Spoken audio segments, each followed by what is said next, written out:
marami tayong pinaplano at dahil nga ay ang problema lamang dumadaan tayo ngayon dito sa krisis ng El Nino, kaya yun na muna inintindi natin.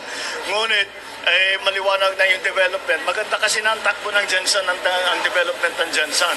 Basta ang gagawin ng national government ay patuloy ang pag-develop ng infrastruktura doon sa Build Better More na aming ginagawa. Dahil yan naman, pagka nabuksan natin lahat ng mga iba't ibang lugar, maliwanag na gaganda ang economic situation.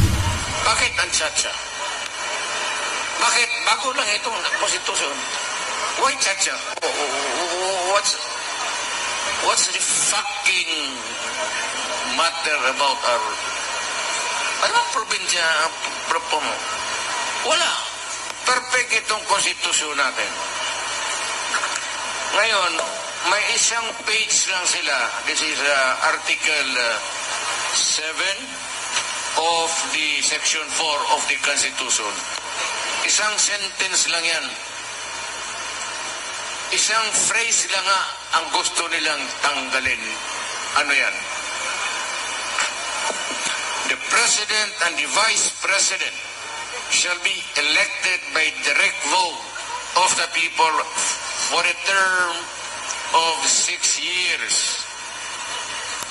Only yan, which shall begin at noon on the 30th day of June, next following the day of the election, and shall end at noon of the same day 6 years thereafter. 6 years.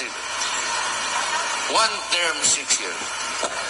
The President shall not be, the President shall not be eligible for any re-election.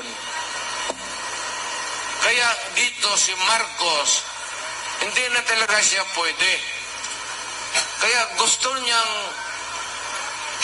baguhin ang konstitusyon. Ito lang po tanginang sentence na to.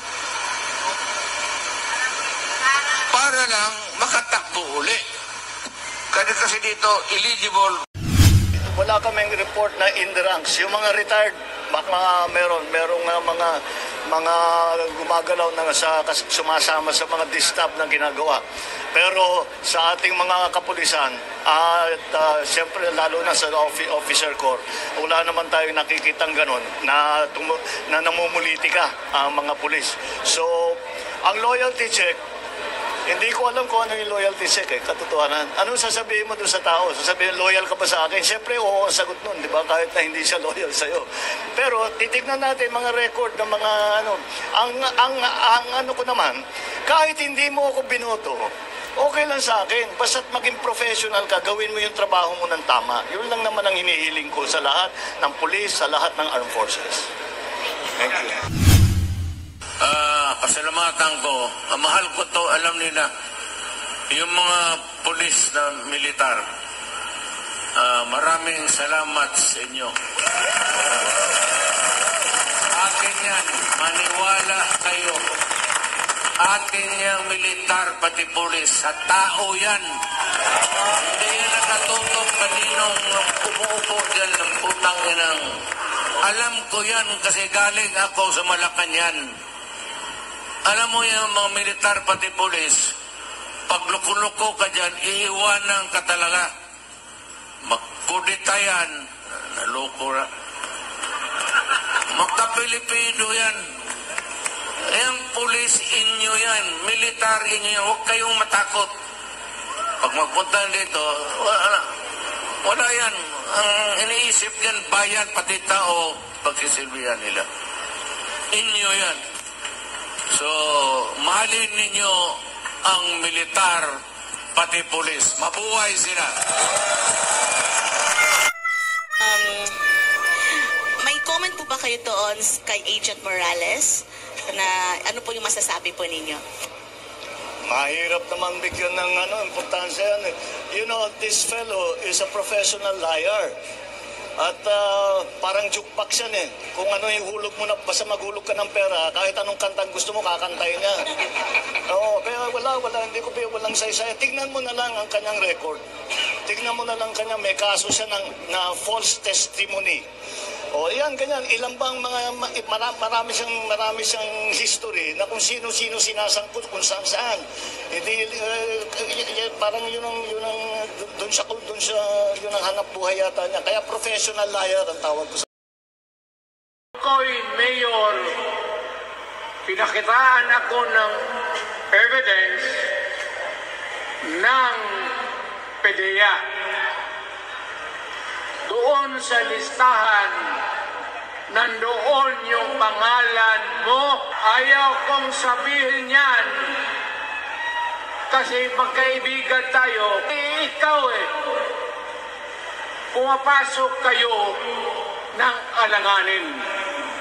Mr. President, baka susunod ka sa dinaanan ng tatay mo.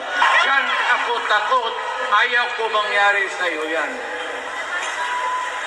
Pabor lang ako namang nagmamakawa kasi it will divide the nation at madugo itong panahon nito. Duterte last night, sa drugs, and his initiative. And then urging you to them to resign. Resign po.